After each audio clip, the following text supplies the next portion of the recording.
gentlemen, welcome to your program, Wake Up America. Today we have an important guest. Her name is Shazia Mirza, and she's an incredible Muslim stand-up comedian. Today's topic is discrimination and stereotype. Welcome, Shazia. First, let me tell you, I'm glad to have you here, and also it's a pleasure for me to talk about such an important thing with an incredible woman. Thanks for inviting me. So let's start with the interview, it's okay? Okay. Nowadays, women roles have been a stereotype, which has made people believe that women should stay at their home, taking care of the babies, cleaning the house, and also cooking. But we know that's not true. And also we know that Muslim culture has imposed difficult and strong parameters of how Muslim women should act and behave. So I would like you to tell us how difficult has been for you to achieve your goals. Well, I had to face a lot of obstacles. It wasn't easy for me. As a woman, I just had to face racism and sexism because of my culture. I have been bullied and criticized, so it was very difficult for me. Well, I can see that you have suffered a lot of difficult situations. However, I realize that you have and still have enough force to keep moving forward. But there is something really important that I want to stand out. You say something about the stereotypes, right? Yes.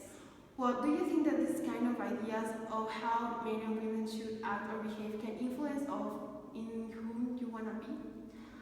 Maybe sometimes, but for example, people who I admire as Nelson Mandela, Gandhi, Richard Pryor, John Rivers, Keith Holmes, are people that didn't take care or take into account the other people's opinion or the stereotypes, so I just try to make the same thing, and also it works for me.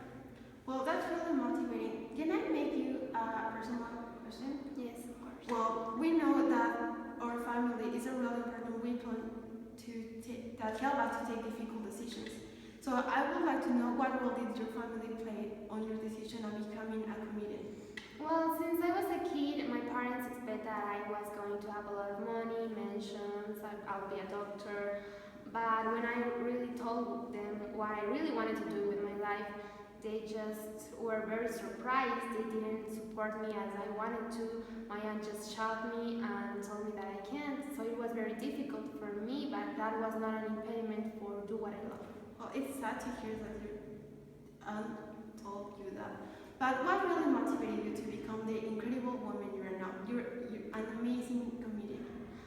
First of all, I thought, what if I failed? I just have to believe in myself. I remember two phrases that my friend George and my mom told me. One of them was, if I want something really badly enough, I can have it. I will suffer, but definitely I can have it. And also my mom told me that she doesn't care about what I do in my life. I just have to be the best in it. So that were two phrases that motivated me a lot. That's really beautiful. So after listening to your story, I think it is a good example of how women can achieve anything they want just with self-belief, love, and support. But what will be your message to those women who doesn't have enough courage to keep moving forward?